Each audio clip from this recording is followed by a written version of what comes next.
कन्नडा सोडलं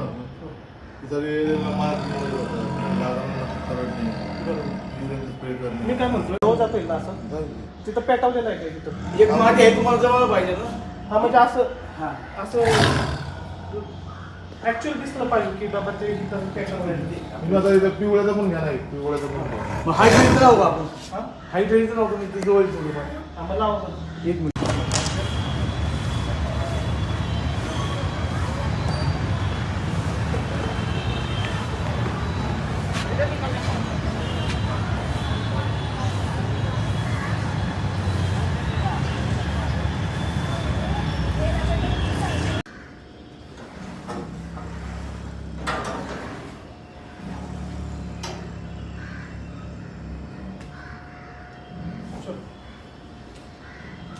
इकडं काय इकडं पिवळं आहे.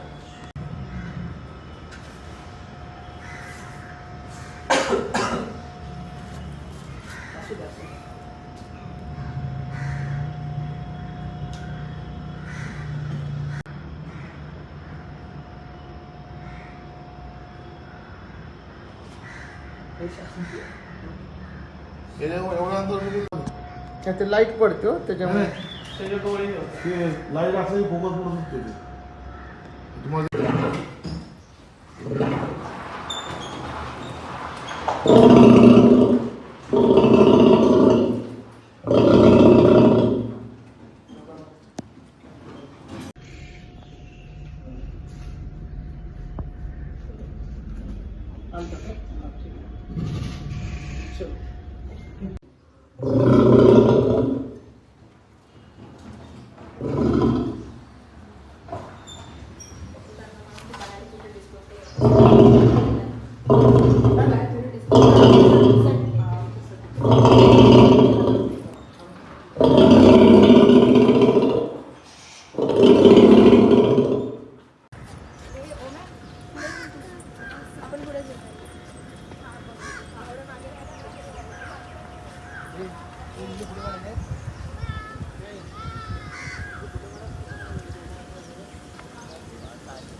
आता तुम्ही पाहत असाल तर कडाक्याची थंडी आहे आणि आपल्याप्रमाणेच राजीव गांधी प्राणी संघाचे प्राण्यांचे म्हणजे संगोपन करण्यासाठी आम्हाला त्यांचं थंडीपासून बचाव करण्यासाठी अनेक आम्हाला उपाययोजना कराव्या लागतात. त्याच्यामध्ये आपल्याकडे जे वाघ सिंह म्हणजे सस्तन जे प्राणी आहेत त्यांना आपण जे वाघ आणि सिंह आहेत त्यांना आपण रूम हीटर्स प्रोव्हाइड केलेले आहेत. प्लस त्यांना पण लाकडी पाट दिलेले आहेत की जेणेकरून त्यांचा म्हणजे फरशीशी कॉन्टॅक्ट कमी होऊन त्यांना तिथे उष्णतापासून त्यांचं संरक्षण होईल.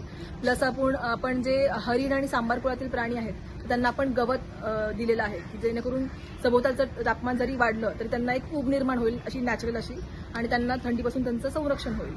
आणि तुम्ही पाहत असाल तर आता आपण सध्या स्नेक पार्कमध्ये आलेलो आहे. तर स्नेक पार्कमध्ये जे सरपटणारे प्राणी आहेत तर आपण म्हणजे 2 प्रकारचे प्राणी असतात, एक्टोथर्म्स आणि एंडोथर्म्स.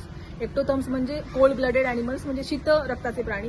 एंडोथर्म्स म्हणजे उष्ण रक्ताचे प्राणी जसे की आपण. तर आपल्यामध्ये कसं असतं की समजा टेम्परेचर कमी जास्त झालं तर आपल्या शरीरात उष्णता निर्माण करण्याची क्षमता असते.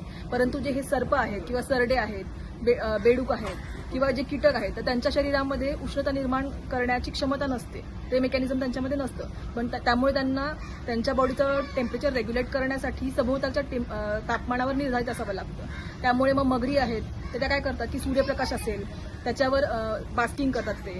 प्लस आपण त्याच्यासाठी आम्हाला काही उपाययोजना कराव्या लागतात सापांसाठी. तर आम्ही तिथे हिटिंग लॅम्प्स प्रोव्हाइड करतो, प्लस ब्लँकेट्स प्रोव्हाइड करतो जेणेकरून त्यांच्या शरीराचं म्हणजे सभोवतालचं तापमान जर कमी झालं तर त्यांना एक नॅचरल अशी ऊब मिळावी म्हणून आपण अशा उपाययोजना केल्या जातात.